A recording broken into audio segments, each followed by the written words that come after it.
Hi, and welcome to episode 6 of Picture Shows and Petticoats. I'm Elizabeth from MissWizabeth.com. And I'm Jennifer from InWhicHIblog.com. We have survived 6 whole episodes of this Episode show. 6! Woo!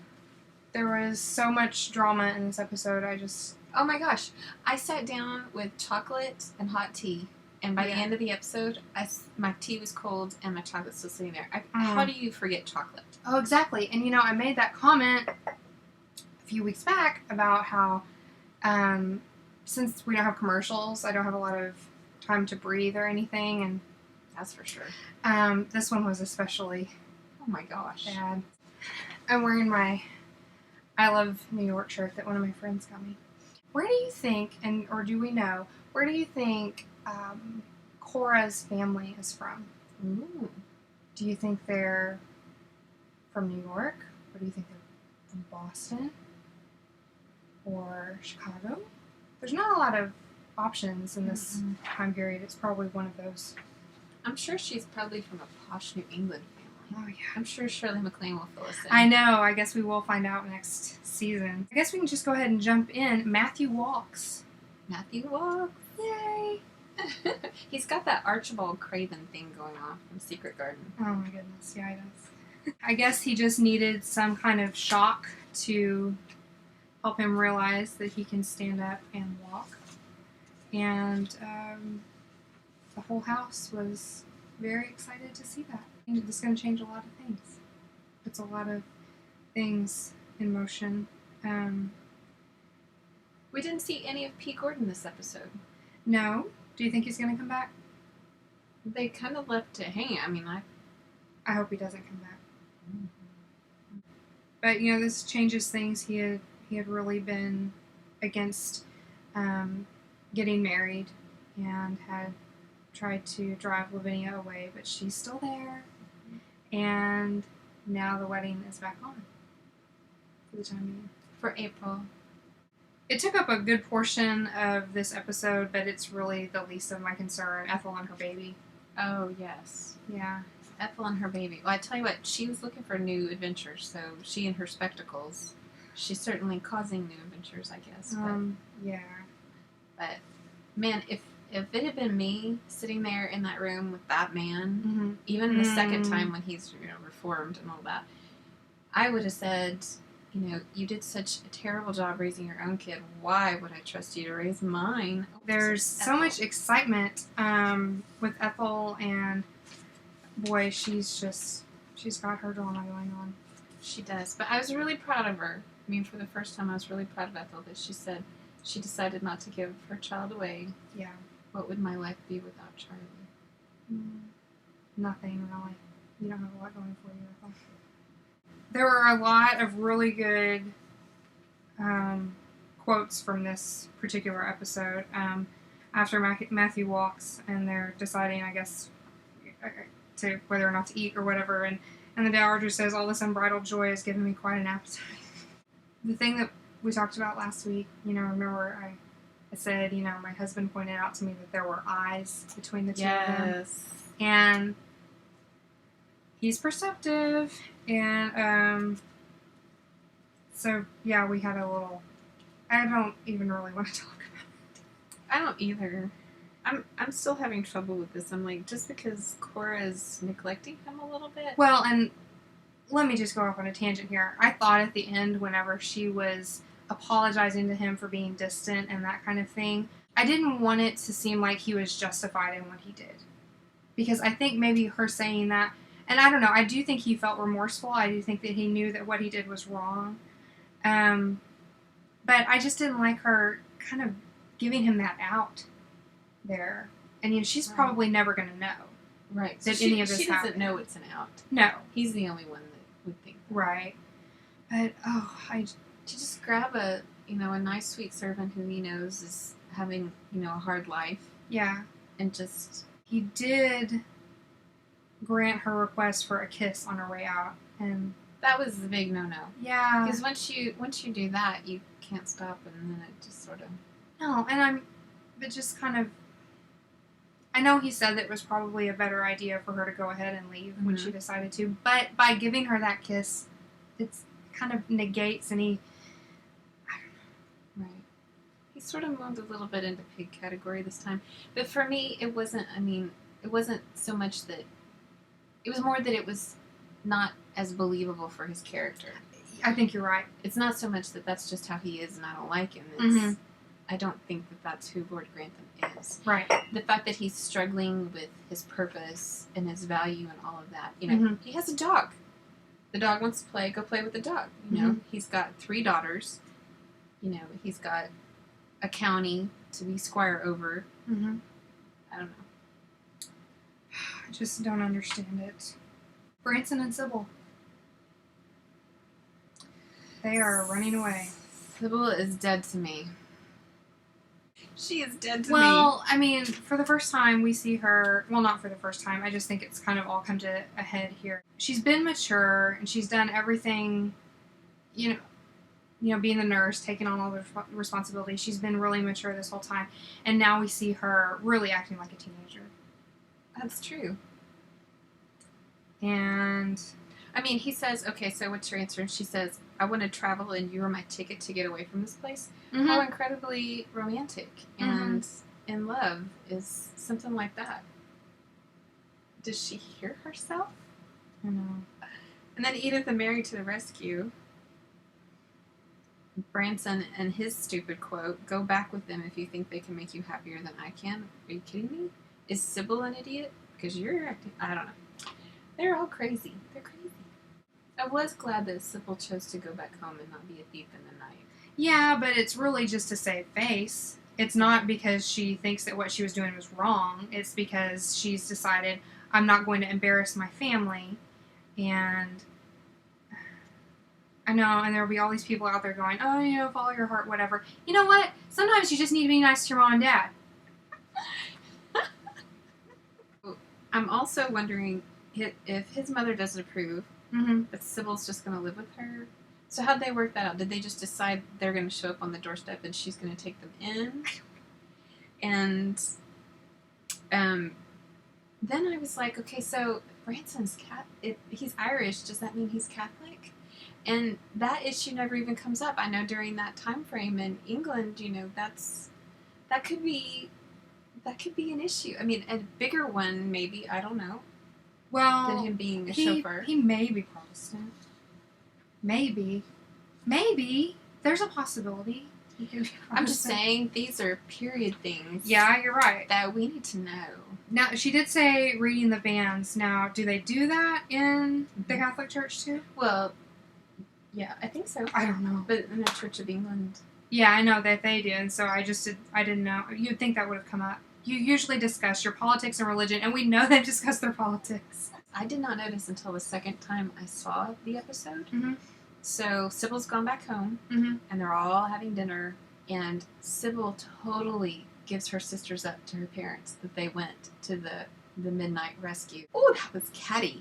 I just kind of feel like their relationship, the whole point of it is that the times are changing, so let me show you through these characters. Yeah. And I just feel like that doesn't give a license for two characters to not... I just don't feel like the basis for love. I mean, that's really it for me. I just don't feel convinced that... We know that Mrs. Bates is dead. Everybody's assuming it was suicide, and I guess they know that it was arsenic poisoning. And Mr. Bates, of course, remembers that he bought the rat poison.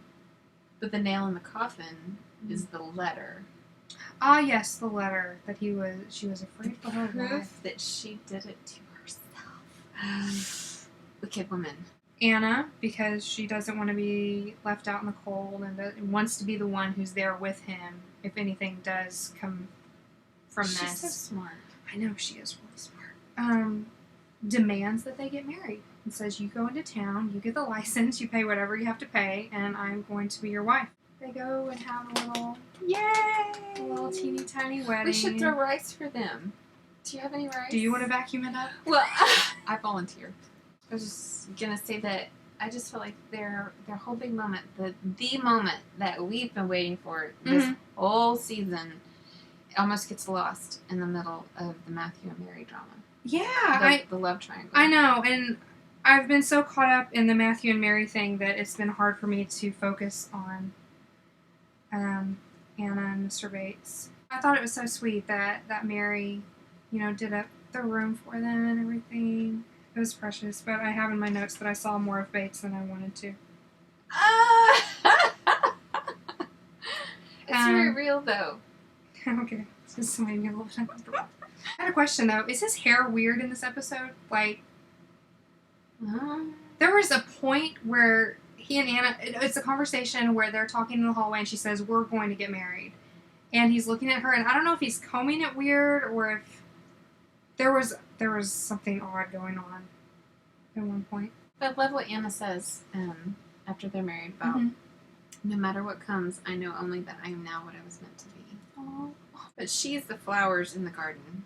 She was talking about our garden's all rosy again. She is awesome. Yeah. Absolutely love her. I was so mad when Sir Richard propositioned her. And I couldn't understand why she went to his room. I thought there's imminent death waiting there. But I was glad it wasn't worse. But is that sort of a upstairs, downstairs thing where she doesn't really have a choice, but she has to go?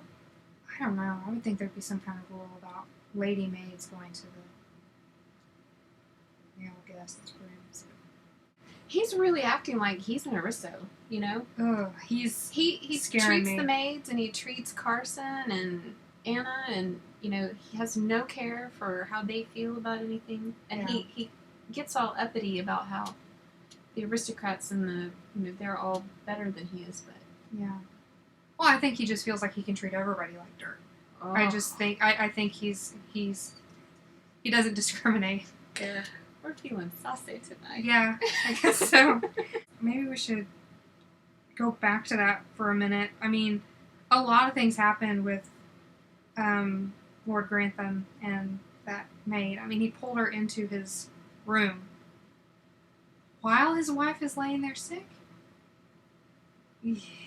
Bates is his salvation again. Yeah. And Carson knows. Carson? They were in the library talking after all that transpired, and he says, it's not your fault for me acting in an ungentlemanly manner. And Carson was behind the screen. And he walked out right after she left the room. He walked out from behind the screen, and you could tell by the look on his face that he had heard everything that was said. Oh my gosh. And he didn't say anything. I missed that. It was kind of a scary moment. I really thought, because Carson doesn't seem to have well, I think he feels like he can say things to the family that maybe others couldn't because he's been there for so long.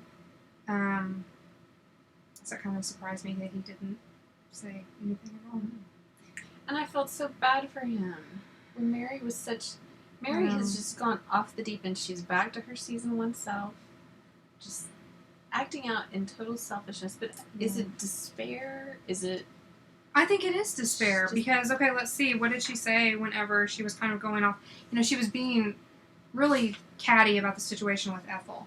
And she said, aren't all of us stuck with the choices we make? Saying... Ethel's made her bed, now she has to lie in it. And I think she's saying that because she feels like she's in the same place. She doesn't want to be there, but she doesn't have any choice because he'll ruin her if she tries to get away at this point. But I could not feel sorry for her. She was just behaving so badly, running over Carson like that. That was not cool. So why do you think, because I know he used the excuse about, I guess, not wanting to work for that kind of man. Mm-hmm. As, why he didn't decide to go ahead and go with him. But to me, his initial reason, which, he said to Hughes, he said to her, he felt like he could be some level of protection there in the house with her, with Mary, whenever she's, first setting up housekeeping. Social protection. Not protection from Richard. Right. But... I still took that. I really thought that it was still because of Richard. I thought he felt like he needed to be there because of him. So I just don't understand his reasoning now for not going. Because it seems like knowing the way that Sir Richard behaves, he would realize he's needed there even more. Yes, but I think it sort of pushed him over the edge. And I think he was hoping... See, he doesn't know about the Turkish diplomat. I think he was hoping that if he told Mary, she would send Richard away and say, I don't want to marry a guy like that. Mm-hmm. But he doesn't understand that. And you know what else occurred to me? The very beginning of this episode was, Cora knows too. And so this whole thing about her pushing Mary toward Richard and trying to kick Matthew out of the house and stuff, I mean, subtly, that's got Lord Grantham all irritated and saying, I'm going to go run off with Jane because you're being this way. But Cora knows the secret and Lord Grantham doesn't. So Lord Grantham specifically asked Cora, "What, do you know something I don't know?" And she was like, "Oh no, I don't." So we still have this big secret hanging over. Right. And I think Lord Grantham's going to, he's obviously going to be upset when he finds out, but he's going to feel a little foolish. Do you think he is going to find out? Well, I think it's all going to come crashing down. The previews for the next episode looks slightly violent. Well, there's promisingly so violent. many things that have to happen to get us to where we need to be. And then I keep wondering, what is going to be our cliffhanger here? Is it going to be... they will not... I don't think that they can solve the Bates thing by the end of the next episode. So what are we looking at? Bates on trial? I don't know. Bates in they jail? did do a clip of him on trial. I don't know. Well, the big deal, the Spanish flu hits pretty hard. Right there all at Were you once. having any Twilight moments? Oh, I did actually think about it. My husband, I believe, commented on it.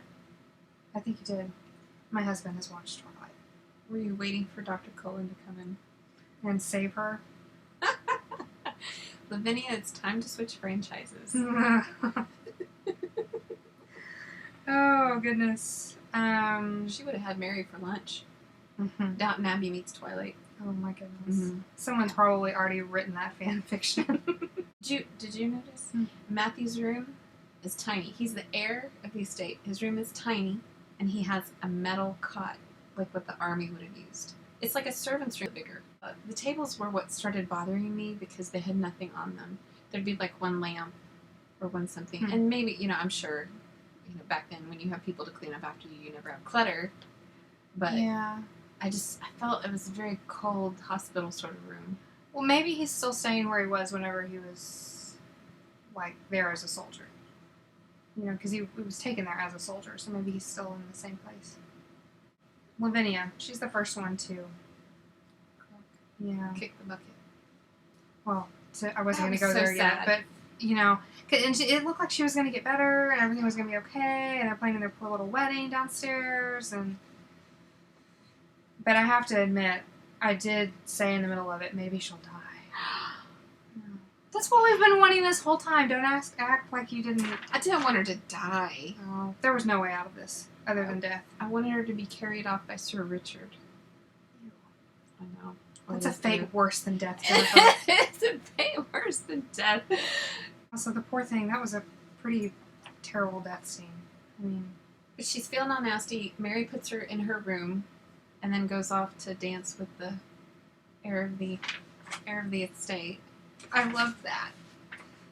You are my stick. That was weird, though. That's a weird thing to say. No, it was perfect. It was precious. I love that.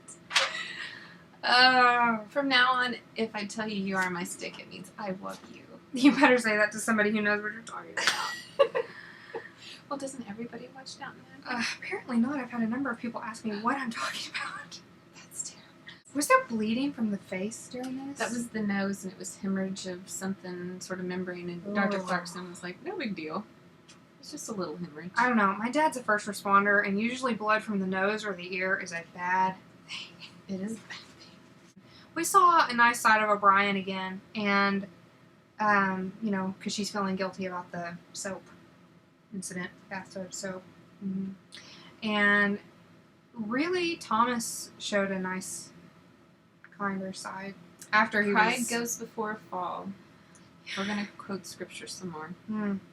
He really He's found the meaning of humility, I think.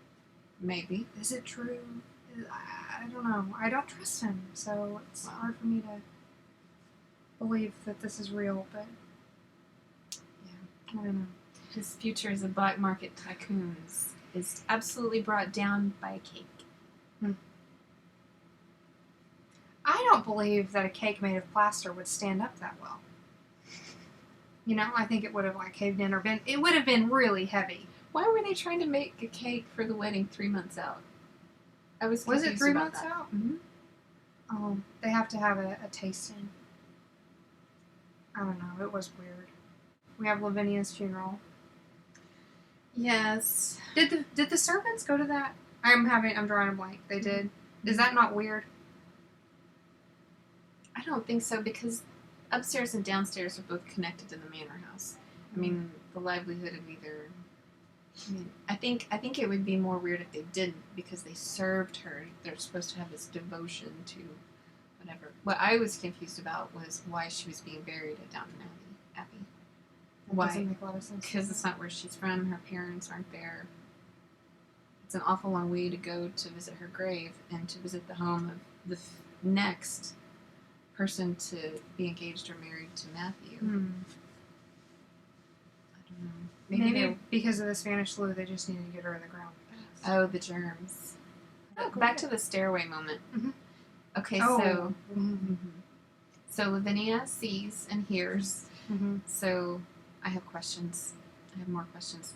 The first thing I noticed that I loved was the gramophone music. They brought the gramophone music down, which is loud and scratchy, and they brought in this beautiful romantic soundtrack to lay over the soft romantic conversation.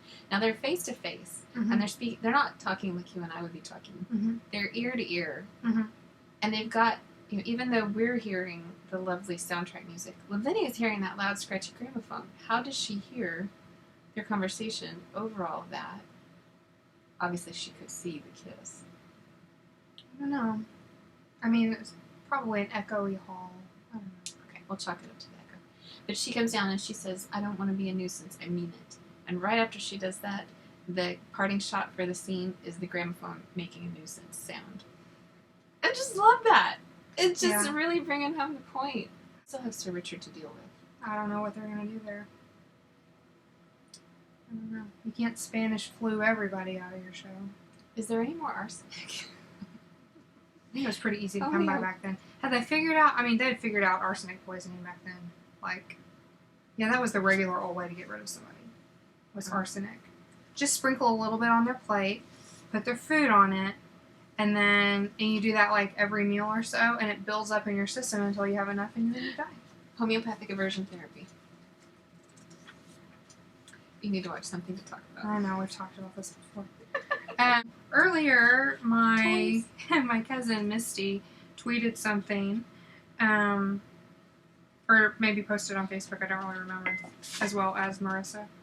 And so I clicked on this link and I had to print them out and get them ready for tonight.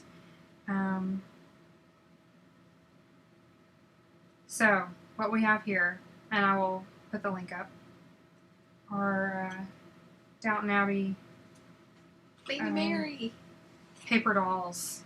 And these things are fantastic. You can see them there. They're great. And so they have them for Sybil, who I did not cut out yet, Lady Mary, Matthew, the Dowager, right here, looking regal and just incredible, really. And then Thomas and O'Brien, both smoking cigarettes, standing there gossiping. But they're really cute paper dolls, and they're pretty funny, the different sets. Matthew and Mary, now with even more sexual tension. Is that what it says? Yeah, that's what it says. And so you can have a war-wounded Matthew's face, some guns, Mary's little toy that she sent off with him for good luck. Oh, the teeny weeny beanie. Yeah, and Mary's various faces. And also includes Mr. Pamuk, right there, dead. And all his corpsey His glory. darkness. Oh my goodness. Oh That's my goodness. disturbing. So there's that. The Dowager with all of her faces, and it's so funny because, I mean, they have all these different expressions of hers, and the only one that's different is her eye rolling. They're all the same. See, look. Eye rolling. I love it. So funny. And then okay, you're gonna love this one. The Thomas and O'Brien with conspiring action and evil playset. We have their evil flower. I guess Thomas has some evil facial hair here. Thomas's shot arm, his hand. Look at that with the lighter. Look at that. Look at his wounded hand. It's amazing. And an evil mask, an evil cape, and the evil soap. The evil diabolical soap. So fun. And then we have a fabulous feminist version of... Well, it's kind of got the Mary Poppins thing going on. Votes for women. Yeah. Sister suffragette. Except for the communist thing, I'm not quite sure about that. Oh my in God, support of Branson. That's embroidery. Yeah. That's communist embroidery. Yeah. Oh my gosh. No more comments. Thank you for watching. And you can find us on Twitter. At PS Petticoats. And you can also find us on Facebook. And I don't remember the address there, but you can look us up. Yeah, So, look us up. Picture shows and petticoats. And follow us there and tell all your friends about it. So, Thanks for watching. yay! See Bye. you soon. Bye-bye.